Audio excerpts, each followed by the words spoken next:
Hello everyone, and welcome to a very special episode of the Pain Channel. Since launching the Pain Channel about 30 weeks ago, we've been able to meet some amazing pain patients and some very special physicians.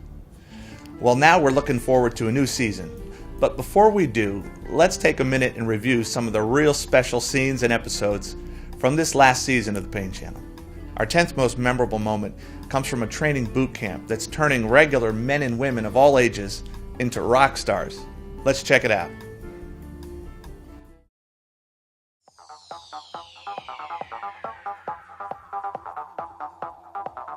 Okay, Rockstar Boot Camp is built on the training philosophy and the proven exercise science of interval training.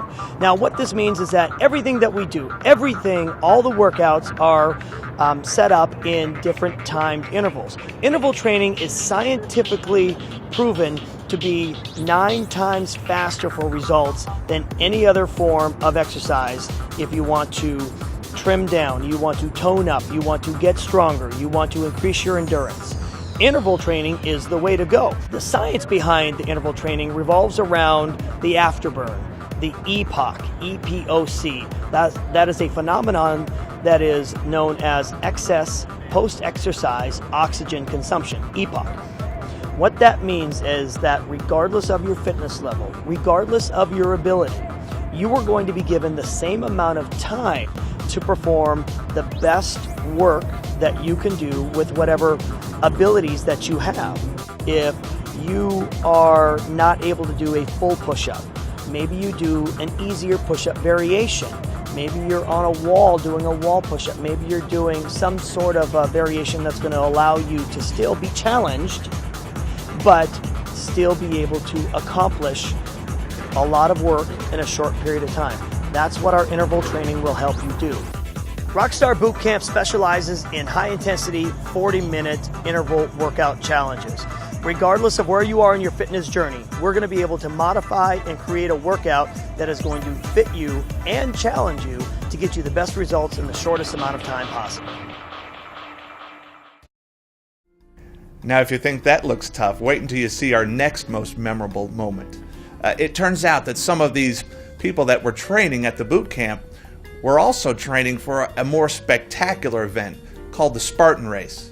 So let's check out the Spartan Race here in Arizona.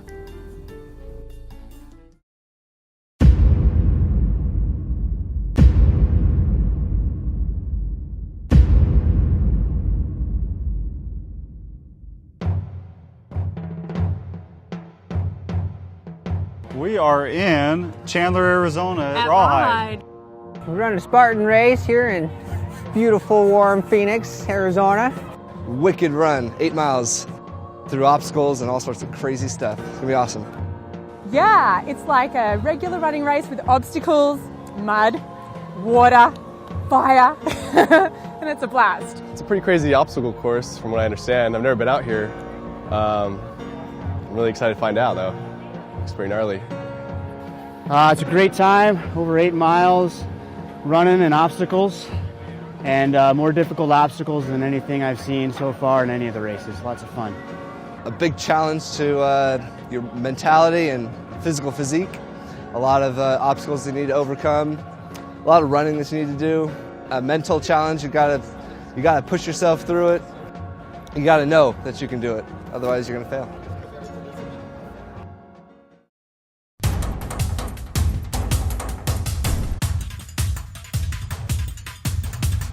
Oh, training for races like this is intense.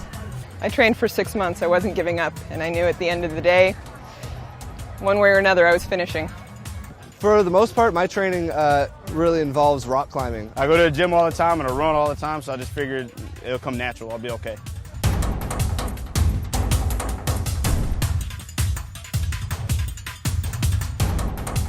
In the end, it's still an endurance runner's race, but to have some upper body strength mixed in for all the obstacles you get is very helpful to you, though. You can be fast at running, but once you get to these obstacles, that's the limiter. You hit those obstacles and you better have some strength to back it up.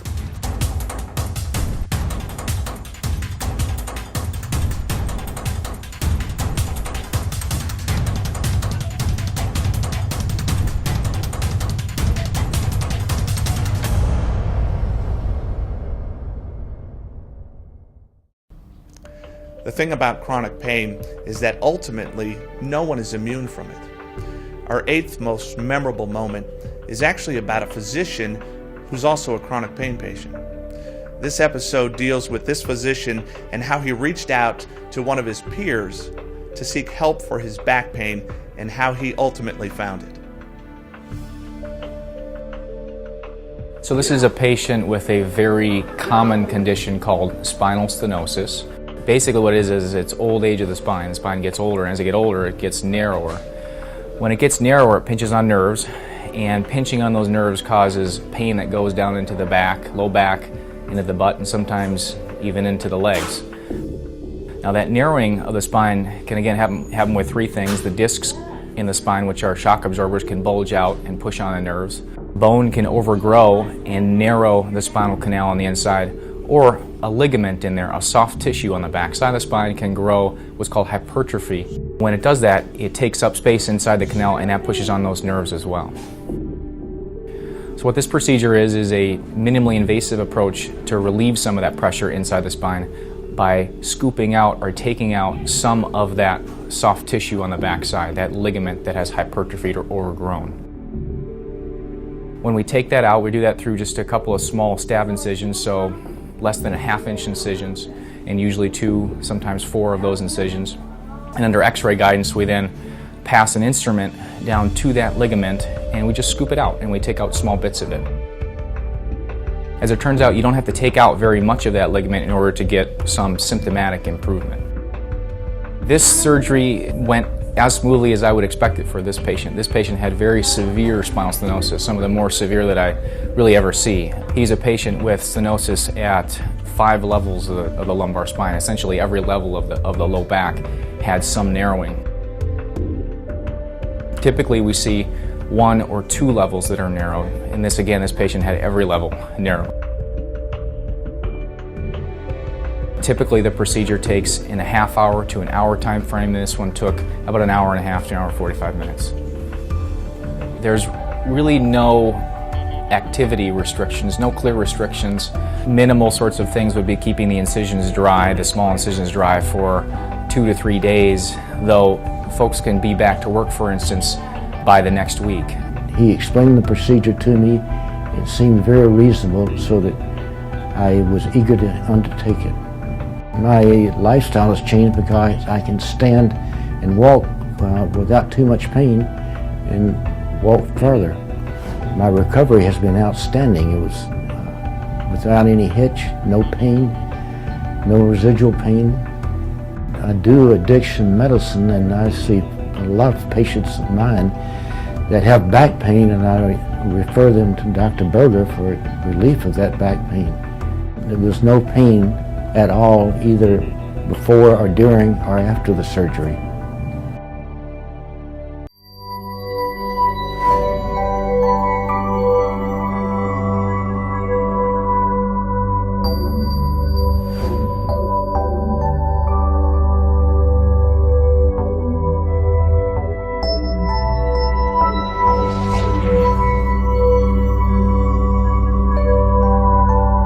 Experience the Pain Center of Arizona and get back into life.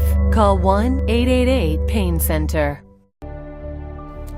Well, we're always pleased to bring to our viewers and to our patients headlines right out of the news that deal with chronic pain issues. And recently, the NFL made the headlines when they were talking about some NFL players, now retired, dealing with horrible issues of chronic and debilitating pain. When I read this, I called one of my friends and retired NFL superstar and 3-time Super Bowl champion Dale Hallestray to provide some insights for us on his experience with chronic pain. The episode was amazing. Actually, my first love was basketball, and I was actually better at basketball through probably about senior year in high school. But realized that 6'4", 220-pound guys who don't jump real high don't have a future in basketball. So went down the football route. Long snapping got me in the door. I got a scholarship to SMU, and then obviously drafted by the Buffalo Bills in the 4th round. The thing I remember is I broke my thumb, shattered my thumb in about 4 different spots. It was one of those fractures that they said if it gets hit just right, whatever this bone is would be shattered, and they couldn't put it back together, so they had to wait till it completely healed. The next season, I broke my navicular bone. And I realized that if you're getting bowled over as a long snapper on extra points and they got 4 guys and they bowl you back over, don't break your fall when you got 4 300-pounders landing on you. I finished the game, actually. They put me in a cast afterwards, said you broke your navicular, start doing push-ups with your hands closed, and I'm like, that hurts. But I guess the navicular bone is the bone that has the least amount of blood flow to it in your entire body. Third year in Buffalo, I went to cut a guy. I was playing offensive tackle, went to cut a guy in a preseason game. He went straight up in the air and landed on my lower back, so I blew my L5-S1. I had pain going down my left side, down past my knee. I couldn't bend over. They treated me for a pulled hip flexor for about 2.5 weeks. And I said, if I had a pulled hip flexor, I could bend over. I didn't know what had happened, so I missed that season. Then I come back for my 4th year in Buffalo, major injury free, and played in all 16 games. We went to the AFC Championship game. It was a fun year to be around the Buffalo Bills because here I am as a rookie, 2-14. And then my last year in Buffalo, we finished 12-4. Get to go to the AFC Championship game. Had a chance to go to the Super Bowl, but it was just a fun experience to be part of a building team. When I was 30 years old, the Cowboys doctors told me by the time you're 45, you'll have an artificial hip. At 30 years old, you think they're crazy. Almost to the day at 45, I had to go get an artificial hip. I've seen Dr. Sywick a few times, and that's what, I first started seeing him right before it was time to get the artificial hip. I'm not afraid of needles, but the first shot he gave me in my hip was a needle about yay big, and he said, I'm going into your hip socket, and I said, you know what, I'm just going to close my eyes. He did a wonderful job. Obviously bought me a little bit more time, but at some point you just got to say, it's time. People say, were you sad when it ended? I said, you know what, my rookie coach in Buffalo is a guy named Jim Ringo, and he told me our rookie year, he said, every body only has so many hits in it. And I figured when I was 39, my body had had enough. I feel pretty good right now. Just starting to get back into working out. Have an artificial hip. Doctors were right, almost to the day. As I told you, 45 years old. Couldn't deal with the pain anymore. So that now has allowed me to get in the gym, start doing some cardio, things like that. And as much as I don't like to do it, after have to be such a regimen for 40 years, I know I feel better and things work better when you get in there and work out. Everybody out there on the football field, come opening day, has some sort of pain. Now, you've already been through training camp, you've been through preseason, you've sprained an ankle, you've sprained a thumb, you might have broke something, but you're out there playing. And as an announcer, that's one of the things that's so difficult for me. You have to be critical, but you don't know what that guy's going through. You don't know if he blew his shoulder and he's out there sucking it up and he's got it taped down and all that, but just make sure you give those guys the credit that they're due, because there's no wimps playing football. We end today's program with our 5th most memorable moment. The Dow of Wellness is one of the most respected Chinese tradition medicine institutions in the country. And when you meet Dr. Mao Xing Ni, you'll find out why.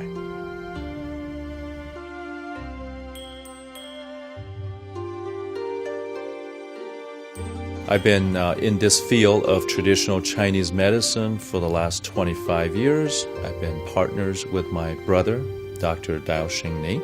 We practice traditional Chinese medicine, which includes acupuncture, herbal and nutritional therapies, as well as body-mind integration techniques using meditation, using Tai Chi, using Qigong.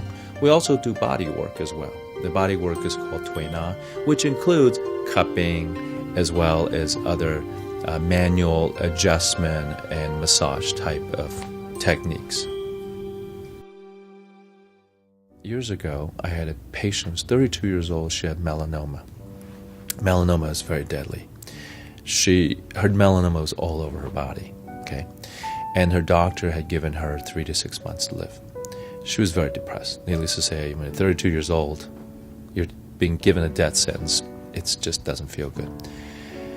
So she, in the interview process, the initial consult, we talked, and she was so upset. She was so sad. She was crying. I was crying with her. I mean, it was just so upsetting. And at the end of that, I asked her, okay, I don't know what we can do for you, but I know for sure I'm going to work on supporting your immune system so your body can go to battle. But I just want to know, is there something that you always wanted to do in your life that you haven't gotten around to doing? And then she said, yes, I always wanted to swim with dolphins. I thought, how terrific. And hold on one second, I rummaged through the business cards in my drawer. I pulled out a business card that said Dolphin Quest Coach on it, that a patient had come back from Hawaii the week before and given me this Dolphin Quest coach and guide. I mean, she was a guide. She takes people out in the wild to swim with dolphins. I thought, this is for you. So after that, I encouraged her to go to Hawaii. And she thought, why not? I don't have a lot of time. I'm still okay. I don't have a lot of pain and so forth. I'm going to go. She went for a month. And she was swimming in the water at least 9 to 10 hours a day. She was eating fresh fruits and vegetables, lots of papaya, lots of fish. She was happy. She was in the water every day. A month later, she came back. I thought, well, this was a totally different person. She looked healthy. She was tan. She looked great. She was happy. She was living her dream. So I asked her, maybe we should do a scan, see what happened. The scan had come back, and within that 30-day period, her tumors had shrunk by 50%. So we knew what the answer was. Just go back and do more of this. Take your herbs, do your fresh fruits and vegetables, eat your fish, swim with the dolphins, and have a great time. Just have no care in the world. A year later, she came back to me.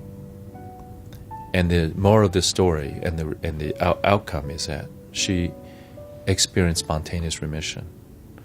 All her tumors had disappeared. She was declared cured. There's no more. And, I remember that so vividly just because it wasn't so much what I did. I don't think I did much, really.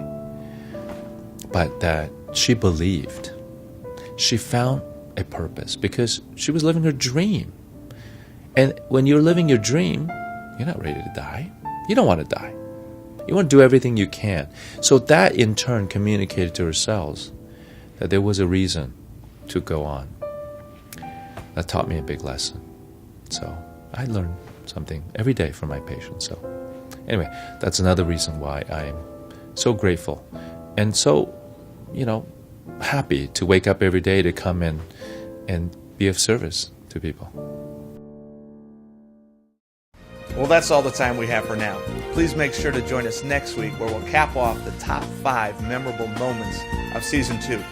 At that time, we'll also show you a sneak preview of what's coming up for Season 3. Thanks again and have a pain-free week.